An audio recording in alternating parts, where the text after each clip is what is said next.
Mnohí fanúšikovia slovenskej a českej kulturistiky si myslia, že najlepšie stehná aktuálne má na našej súťažnej scéne Peťo Kováč. Peťo Kováč je ten, ktorý sa pripravuje na Mozolani Classic 4, ale ja registrujem iného borca, ktorý má nohy výrazne lepšie ako Peter. A svojho času som hovoril, že to je český Paul de Majo. Jeho meno je Libor Voborník. S Liborom som sa stretol naposledy v roku 2007 a veľmi ma prekvapila informácia, ktorú som zaregistroval na Facebooku, že sa pripravuje na amatérskú olympiu. Neváhal som, s Liborom som sa spojil a dohodli sme sa, že spáchame interview. Aktuálne Libora mám na telefóne, takže Libor, ja ťa pozdravujem. Ahoj, ja ťa zdravím čtenáře nebo posluchače. No ja som vravil, že naposledy som ťa videl na pódiu stať v roku 2007. Pravdou ale je, že odvtedy si už nesúťažil. To znamená, že ty sa vraciaš na súťažné pódium po nejakých 7-8 rokoch. Otázka je, prečo sa vraciaš? A otázkou je, prečo si mal tak dlhú prestávku? Pochvál sa. No tak pochvál se. Vracím se protože si myslím, že jsem rozhodně nedosáhl maximum toho, co můžu a že prostě by se dalo spousta věcí vylepšit, tak mě to prostě vrtalo hlavou a tak člověk nad tím přemýšlel a něco za ty roky pochytil nebo něco v tomhle smyslu. No a proč jsem nesoutěžil? No tak když to hodně zkrátím, tak mám mezi tím za sebou asi 9 operací, no, takže zkráceně řečeno. Uh-huh. My sme naposledy hovorili v tom roku 2007, bolo to na súťaži Vitalmax Skin Fake Open v Liberci. Pamatuju si. Mám niekde v archíve tento rozhovor, ja ho dám k nám aj na web, aby ľudia videli, ako prebiehalo to naše prvé stretnutie. No. Ja si na ňo veľmi dobre pamätám, myslím, že aj ty.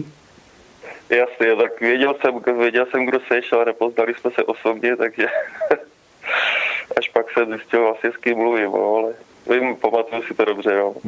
Ja som ťa vtedy veľmi chválil, ty si bol v príprave na majstrovstvá sveta Federácie NABA. Skončil si v klas jednotke, čiže to je kategória nad 179 cm na druhom mieste.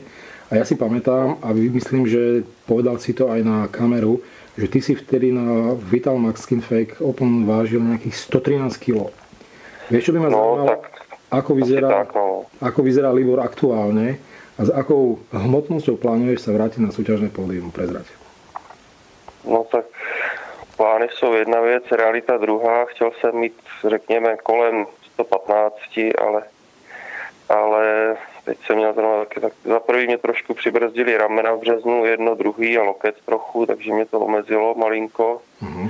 A teď jsem to trošku přepálil, prostě no, takový, řeknu, klasický, ale jednoduchý chyby, no, moc tréninku, moc bílkovin a prostě jsem už byl přešťavený, že to nešlo. Takže teď jsem si dal asi 5 dní pauzu, cukroval jsem, no snad si to trochu schopí, no ale rozhodně to asi na 115 nedopadne, bohužel. Ale mám určitě míň v pase a zlepšil jsem záda, takže to snad dohromady nějak dopadne, no. Pod 110 by to být nemělo, tak doufejme, že to na ostudu nebude. Ja myslím, že na hambu to určite nebude. Ja viem, že ty sa aj v minulosti súťažil stále vo veľmi dobrej forme. Otázka, kde bereš motiváciu vrátiť sa po tak ťažkých operačných zákrokoch opäť na súťažné pódium?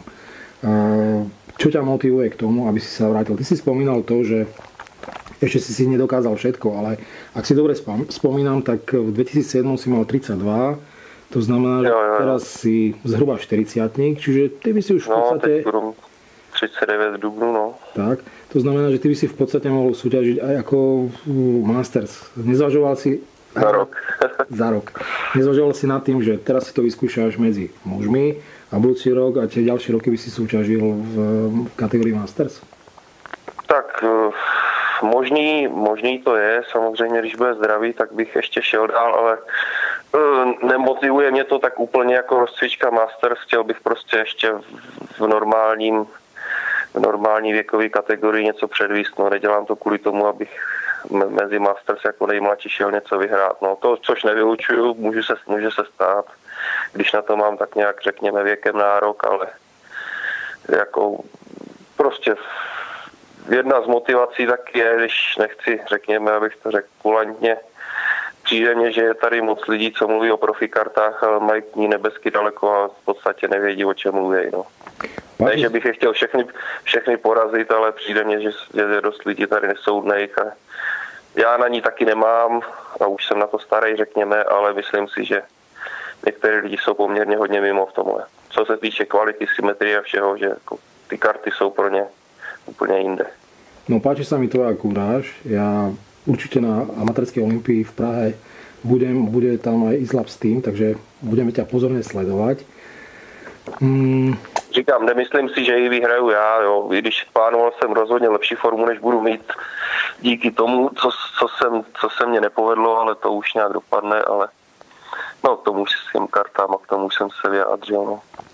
Ja viem, že návraty sú veľmi ťažké, to znamená, že ak nastúpiš aj o niečo horšej forme, ako si ukázal v spomínanom Liberci, a budem veľmi spokojný. Kto všetko vie o tom, že sa pripravuješ na Olympiu? Z toho dôvodu, že na tej českej kulturistickej scéne sa veľmi o tebe nehovorí, alebo možno sa hovorí, a ja som málo na Slovensku a nestačím ju sledovať.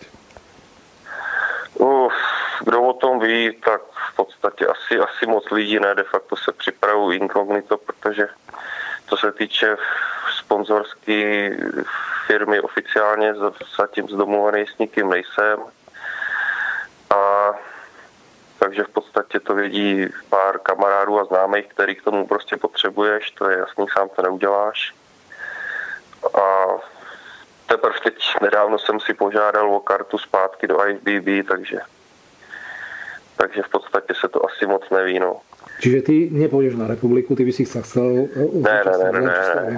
To ani časově nestihnu díky těm všem. Říkám, mám to trošku posunutý, já to vyloženě mířím do Prahy a nic jiného mě nezajímá.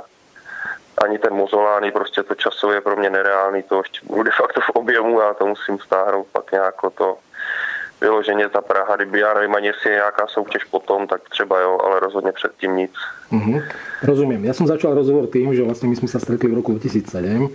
Bolo by dobré Libora predstaviť, Libora Voborníka, mladším priaznicom kulturistiky a fitness. Ja tu mám pár poznámok o tebe. Dokonca viem, že kedy si začal súťažiť, bolo to v roku 93. Dorostenec, áno. Ja som aktuálne písal súpisku súťažiacich na majstrovstvá Slovenska juniorov. To znamená, že mnohí z tých, ktorí teraz v sobotu nastúpia v mužti na majstrovstvá Slovenska, keď ty si začínal súťažiť, ešte ani neboli na svete. Mám tu poznačené, že to boli majstrovstvá Moravy starších dorastencov. Čo si robil toho roku 93? Takže poďme si niečo o tom povedať. Tak pak vlastně další závody byly až 99, to mezi tím bylo, já nevím, tak dodělal jsem školu, pak vojna, pak mě zdržel nějaký problémy trochu s ramenem, jednou už mě tenkrát zlobilo. Co se týče cvičení, no a pak přestup do těch mužů, že jo, tak v dorostu to chvilku trvá, než něco nabereš a tak, no. Takže to se protáhlo až do toho roku 99 vlastně, no. Takže to byla první pauza, byla de facto 6letá, no, v tom soutěžení.